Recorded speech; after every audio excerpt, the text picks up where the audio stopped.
নমস্কার বন্ধুরা, আমি মুক্তা। আমার নতুন একটা ভিডিওতে তোমাদের সকলকে অনেক স্বাগত আর অনেকটা ভালোবাসা। গুড মর্নিং বলে আজ ভিডিওটা শুরু করলাম না, কারণ এখন মোটেই মর্নিং না। এখন বাজে প্রায় 12টার কাছাকাছি। উঠেছি অনেক আগে, কারণ তারপরেও আজ শুক্রবার, তারপরেও দেরি করে উঠতে পারিনি। ঘুমিয়েছিলাম ঠিকই, কিন্তু তারপরে উঠে একটা বাড়তি কাজ ছিল, আর সেটা তোমাদের সঙ্গে শেয়ারই করি। জানি অনেকের হয়তো খারাপ লাগবে, কিন্তু যেহেতু আমার লাইফ স্টাইলটা তোমাদের সঙ্গে শেয়ার করি, সেহেতু কথাগুলো তোমাদের সঙ্গে শেয়ারই করছি।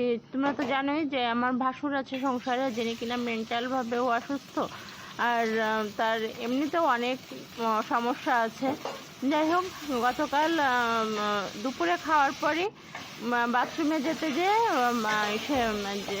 সিঁড়িঘরটা দেখো, যে জায়গাটা আমি মুছি লাল করা, যে জায়গাটা, ওইখান থেকে পটি করতে করতে বাথরুমে গেছে। তো এরকমটা প্রায়ই হয়, আর সেজন্য আগে কখনো শেয়ার করতাম না, কিন্তু এখন ভাবি যেটাই হয় সেটাই তোমাদের সঙ্গে শেয়ার করব। তো তারপর উনি পরিষ্কার করেছিলেন ঠিকই, কিন্তু ওইভাবে না দেখিয়ে দেখিয়ে করানো যায় না, আর ওনাকে দেখিয়ে না দিলে উনি করতেও পারে না।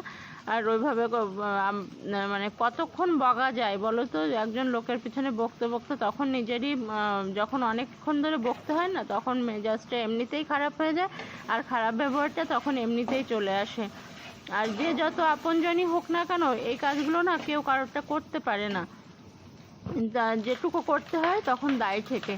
তো যাই হোক, সে তার মতো করে পরিষ্কার করে নিয়েছিল, আর আমার পক্ষেও সম্ভব ছিল না ওই টাইমে ওই জায়গাটা আবার তখন পরিষ্কার করা। তো সেজন্য সকালবেলা উঠে সার্ফ দিয়ে, জল দিয়ে, ঝাঁটা দিয়ে ঘষে ঘষে সমস্ত জায়গাটা পরিষ্কার করে বাইরে থেকে স্নান দান করে আসলাম। আস্তে আস্তে অনেকটা দেরি। আর এই যে এসে এখন মেয়ের আর আমার ব্রেকফাস্ট বানিয়ে নিচ্ছি, ভাত ভাজা, যেটা কিনা সহজেই হয়ে যাবে।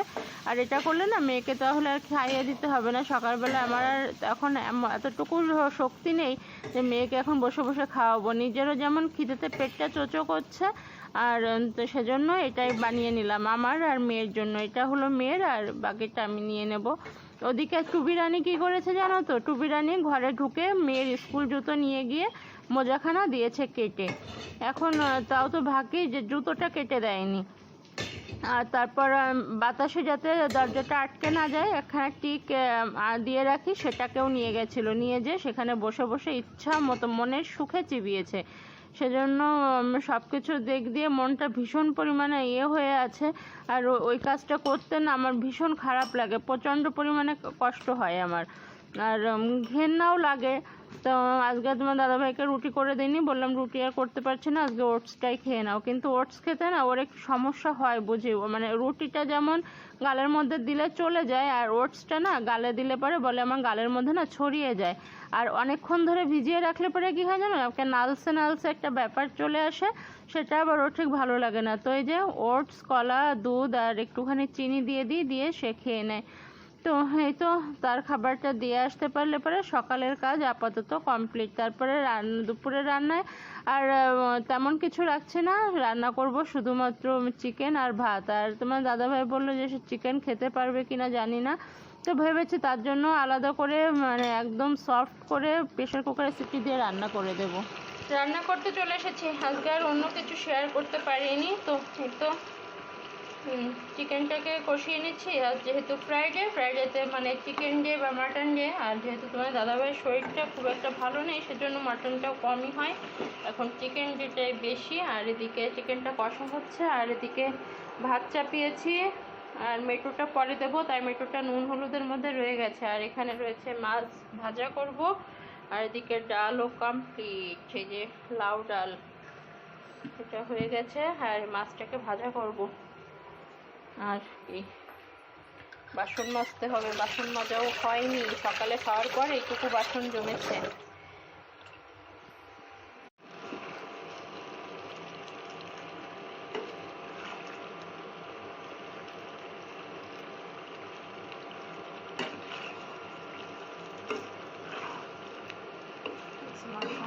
মাংসটা কষানো কমপ্লিট, জলটা দিলেই হয়ে যায়। যেহেতু ভাত চাপানো, সেজন্য আর গরম জলটা করতে পারছি না এখন।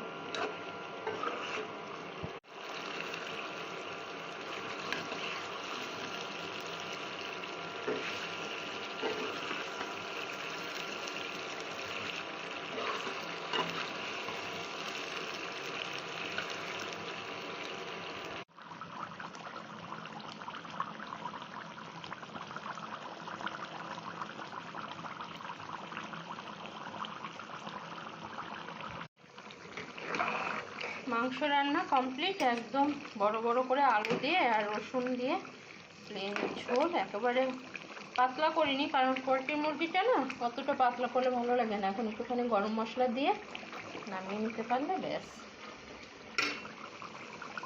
আমার আর মেয়ে তো চিকেনের ঝোল আর ভাত এই হলে আর কিচ্ছু লাগে না। কোথায় ডাল, কোথায় মাছ ভাজা। তোমার দাদাভাই তো কি পোলট্রি মুরগিটা অতটা পছন্দ করে না, ওই জন্য তার জন্য ডাল করতে হয়। আর এখন যেহেতু চিকেনটাও খেতে পাচ্ছে না, তারপরেও দেখি এখান থেকে 2 পিস তুলে একটু ঝোল দিয়ে আলু দিয়ে একটু পাতলা করে নিয়ে একটু প্রেশার কুকারে একটা সিটি দিয়ে দিই, দেখা যাক খেতে পারে কিনা।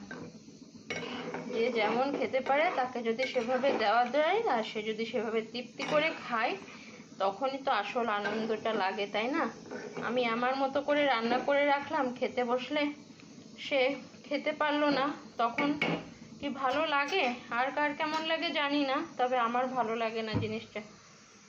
ঠিক আছে, পরে দেখা করছি। হ্যাঁ,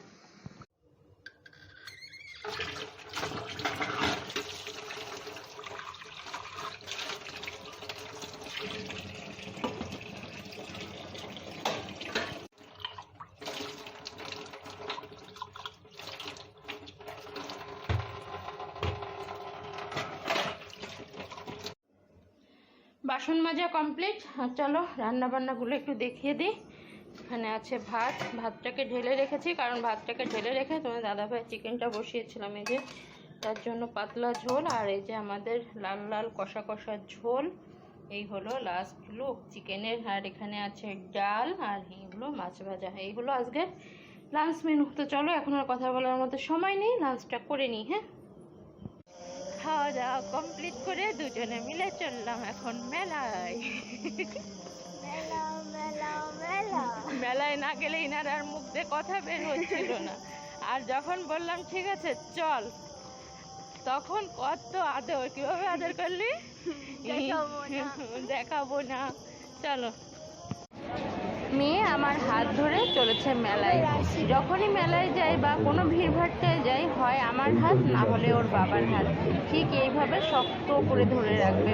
ওর এটাই ধারণা, তোমার হাত বা বাবার হাত যদি ধরে থাকি না মা, তাহলে পৃথিবীর কোথাও আমি হারিয়ে যাব না, আর কোনো কেউ আমাকে ছাড়িয়ে নিতে পারবে না। যত বিপদে আসুক না কেন, হাতটা শক্ত করে ধরে থাকবো, আমার সব বাধা এমনিতেই চলে যাবে।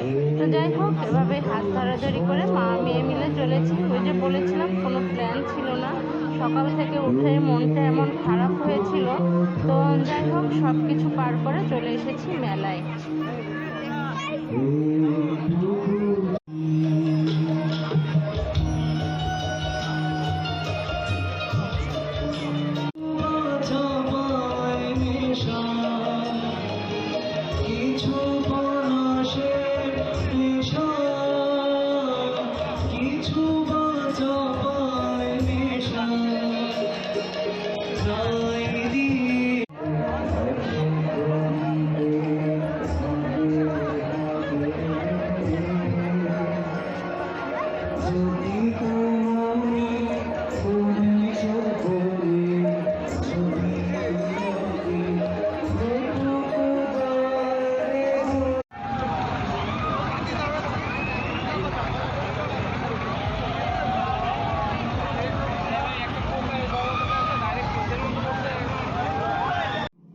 চলে এসেছি বাড়িতে।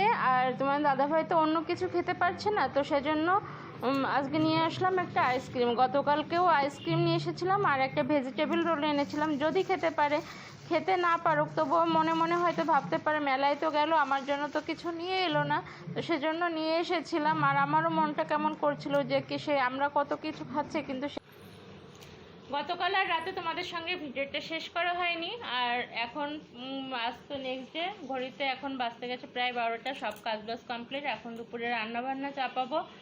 আর যেহেতু ভিডিওটা শেষ করিনি, ভিডিওটা শেষ করতে হবে।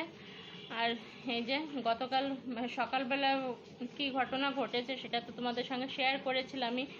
আর সকালবেলা সেগুলো আর কি ইয়েটুকু করে না, তারপর আর মনে হচ্ছিল না, ভীষণ ওই কাজগুলো যখন করি না নিজেকে ভীষণ ছোট লাগে আর ভীষণ কষ্টও হয়। রাগে কষ্টে দুঃখে মনে হচ্ছিল থাক মেলায় যাব না। তারপরেও বাড়ির পাশে যেহেতু মেলা, মেয়ে একবার এসে আমাকে বলছে ও মা চলো না, একবার বাবাকে বলছে ও বাবা চলো না। তো বাবার তো শরীর খারাপ, আর ওর বাবা তেমন এই ভিড়ভাড়টা এড়িয়ে চলতে পারলে বেঁচে যায়, মানে যায় না তেমন একটা, তো সেজন্য সে যায় না। কোনো কোনো বছর হয়তো মেয়েকে নিয়ে একটুখানি যায়। তো মেয়ে ওরকমভাবে বলে বলে না পেরে এসে শুয়ে পড়েছে। তারপর ভাবলাম কি যাই, ওর মুখের দিকে তাকিয়েই গেলাম।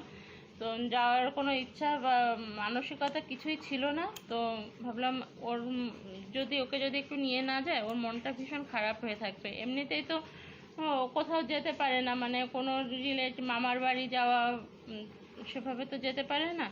তো ওই এসব মেলায় টেলায় নিয়ে গেলে ও একটুখানি আনন্দ পায়, এটাই। তো সে সব কথা ভেবে নিয়ে গেছিলাম। আর যে ওই মেলায় যেটা হয় একটুখানি ফুচকা খাওয়া, মেলাটা ঘুরে দেখা, একটুখানি প্রোগ্রাম দেখছিলাম। আর এই যে এইটা কিনে নিয়ে এসেছে, মাথায় দেওয়া এই যে অনেকে শাড়ি বলে, যখন শাড়ি যদিও পরে না, যখন শাড়ি টাড়ি পরবে এইভাবে দেবে আর কি। এটা আর একখানা কয়েন পার্স,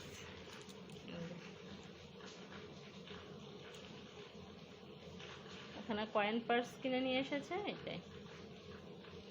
এটা কিনে নিয়ে তারপর বাড়ি চলে এসেছে। তোমার দাদাভাইয়ের জন্য আইসক্রিমটা এনেছিলাম, এত টেস্টি, ভেতরে একটুখানি, কিন্তু দাম নিল 100খানা টাকা। তো যাই হোক, ভীষণ টেস্টি ছিল আইসক্রিমটা।